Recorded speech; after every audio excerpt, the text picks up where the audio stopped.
thanks for clicking back into the channel. Today, we're checking out such a weird little Apple gadget from the mid-2010s. And I'll tell you straight off the bat, at the end of the video, I'll spill exactly how much I paid to grab this thing, even though you don't even know what it is right now. And it's way cheaper than you'd ever guess. This device has such a wild, conflicting spec setup that you'll barely ever see from Apple. It's packing a flagship level processor that top tier iPhones used back in 2015, but its camera hardware, it's nowhere near flagship quality. Stuck in this weird middle zone between budget and mid-range phone cameras. It's super light, comes in all these unique colors, works totally without cell service, so there's zero distracting notifications, and honestly, it still holds up pretty well for old games and music in 2026. So, can you guess what this is? Alright, I'm going to reveal it. I've teased enough, alright? This is the iPod Touch 6th generation, released in 2015, as we've mentioned. One of my favorite things about the spec model is just how vibrant it is. Every iPod Touch before this was just boring silver and gray, except for the 5th generation, but even that wasn't the most interesting colors. But Apple went all out here. You've got blue, pink, gold, silver, space gray, plus the special product red one, where it raises money for health organizations.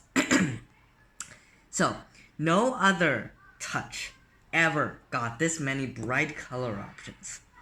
Quick side note on that blue variant that I have right here. Honestly, I think it looks pretty like that new blue finish on the slightly newer iPhone 16. Tell me what you think, because I do think it's pretty similar. Now, it's thin, solid aluminum all around, so no ugly camera bump. Actually, I think there is a little bit of a camera bump, but realistically, it doesn't really have anything that doesn't work well today. So, it still has a 3.5mm headphone jack, which Apple killed off on iPhones not long after this launched. It only weighs 88 grams too. Wow, that is absolutely light. You can just toss it in your pocket and you'll barely feel that it's even there. Now, if you care about Apple's iPod timeline, this one is actually pretty special. Because the 7th gen they put out years later was just a lazy little spec bump with zero outside changes. The only change was the A10 Fusion chip, even though that was already years ago when it launched. So so this one, I really think it's really the last hurrah for the classic iPod vibe we all grew up with. Now, let's get into the craziest part of the thing, what it's actually running inside. Now, under this tiny aluminum frame is the A8 chip processor, okay, with the M8 Motion coprocessor. This is the same chip they put in the iPhone 6 and 6 Plus, but there's one caveat to this, which is that the one on the iPhone 6 and 6S ran at a clock speed at around 1.4 gigahertz, but this one only runs at 1 gigahertz. So it's not totally the same, but it's technically just okay. Now, instead of guessing how well this old chip handles graphics games, later on I'll be running a full 3D Mark Slingshot benchmark on it. The reason I don't do the regular one is because it doesn't run on this. So we'll get real GPU and CPU scores, compare how it stacks up against original iPhone 6, alright? So, Apple had to cut a bunch of nice features from this thing in order to hit the $199 price at launch. So, it only got 1 gigabyte of RAM, which is, well, definitely not good, but it's technically okay since you're not going to be running a lot of heavy apps on this because they don't support it. And it's permanently stuck on iOS 12.5.8, I think, with 0 new software updates. Okay, there's no cellular data. I think, if I didn't remember it wrong, it's no GPS either. They squeezed a teeny tiny battery inside, which is like 1043 milliamp hours, which is really not the best one if you're gonna be using it for an entire day. So it starts at 16 gigs, which is the model that I have here, and it goes all the way up to 128 gigabytes, which I would say no one is really gonna use back at that time. Alright, so let's circle back to that weird contrast I mentioned at the start. This iPod's camera. On paper, it's an 8 megapixel rear camera, same megapixel count as the iPhone 6, but many key parts got downgraded. For example, the aperture is slower at f2.4 versus the iPhone 6 wider f2.2. It doesn't have a face detection autofocus. The image sensor itself is physically smaller, so yeah. There's no optical stabilization. It can't shoot 1080p video at 60 frames per second, and it misses out the True Tone Flash flagships had. Max video is 1080p at 30 frames per second, and slow motion tops out at 720p 120 frames per second. So I'm gonna just take a quick photo. Let's see how it is, and I'll put it on the screen, okay? So, to put this in perspective, with all the phones that existed in 2015, high-end flagships like the iPhone 6 Plus, LG G4, Huawei Mate 8 absolutely destroyed the camera. Regular mid-range Android phones of that year had like 13 megapixel-ish Sony sensors with sharper shots and way better low-light performance. Meanwhile, cheap budget phones under $150 only had garbage 5 megapixel cameras that couldn't even record full HD video. That lands this iPod camera in an awkward gap between that budget and mid-range. It beats super cheap entry-level devices easily, but it can't hold a candle to properly mid-range flagship or mid-range phones. So yeah. Alright. The front 1.2 megapixels camera is only barely usable for quick FaceTime calls, which forget about nice selfies about that. It's just enough to take an average selfie, nothing really spectacular for like $200. Alright. 3D Mark Slingshot benchmark test segment. Alright. So I told you that I would be running 3D Mark Slingshot on this, and let's see how it actually works. Okay, we're gonna go with normal Slingshot. Okay, so we're gonna run that. See how it runs. And it's just slightly lower than the iPhone 6 and 6S, and we're running like a nothing heavy here, but the overall combined score lines up very close to the iPhone 6. So yeah. So I'm gonna skip to that part, right?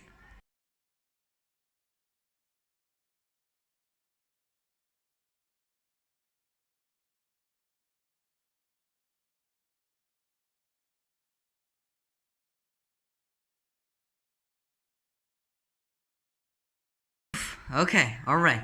Now, we're back with the results, and it turns out around 1500. Okay, So not that bad for a chip that's almost like 10 years old or so. So let's see this compared to some of the phones of its era. Okay. So, see. So, you see that the iPhone 6 has around 1515. So, yeah, not that far off. Not as good as some newer ones, uncomparable, but it is a pretty much flagship spec in 2015. Alright then. So, what is the real world daily usability of this device in like 2026? So, how does the flagship A8 chip and that budget tier camera hold up for daily use today? Well, I would say music playback is undisputedly a strong feature. You see, it's an iPod, it's for playing music, right? So the hardware runs audio codecs extremely efficiently. Battery life stretches over 10 hours of continuous music, but maybe it's a bit lower because you're getting it secondhand. So don't expect it always to be 10 hours. And the 3.5mm headphone jack delivers clean audio. So yes, it's technically okay for listening to media audio, but it's not good in any way. So it's best if you use a earphone or headphones. So, retro gaming is its biggest superpower thanks to the consistent flagship level graphic performance we saw in the Slingshot benchmark. Every classic 2010s iOS game runs silky smooth. Modern heavy mobile apps and new social media platforms like TikTok lag severely or won't install entirely, which makes sense locked on the ancient iOS 12 or .x.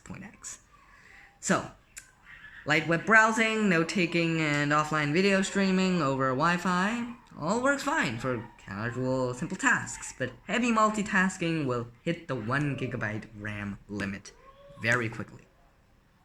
So, battery performance varies widely based on what you're doing. Standby life is incredible. It can sit unused on a shelf for weeks and still hold a full charge. Continuous gaming or video recording drains that tiny battery rapidly, and it only supports slow USB 2.0 charging with no fast charge functionality. Alright then. Fastfire list of positives. Unique, exclusive pastel color lineup, ultralight compact aluminum build, functional 3.5mm headphone jack, verified flagship A8 graphic performance, confirmed by our 3D Mark Slingshot test, again, distraction-free Wi-Fi only design if you don't use anything. So, ideal for retro media and classic mobile gaming, extremely affordable second-hand market price. I will tell you what the price is at the end, okay? So, what are the negatives then? Obviously, you're not going to be getting everything on this. So, the negative are stuck permanently on the unsupported iOS 12.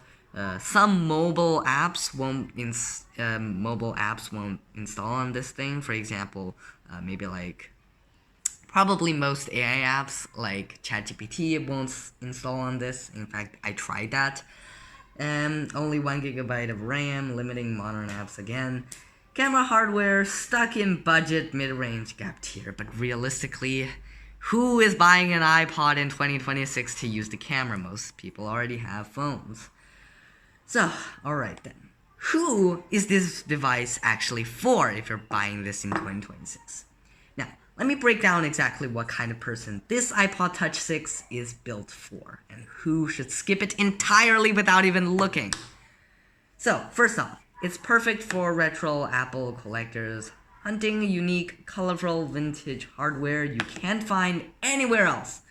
It's amazing for gym goers, runners, and daily computers who hate hauling a heavy smartphone just to listen to music. That's my kind, because I go running and cycling often, and if I take a smartphone, that would definitely be very uncomfortable.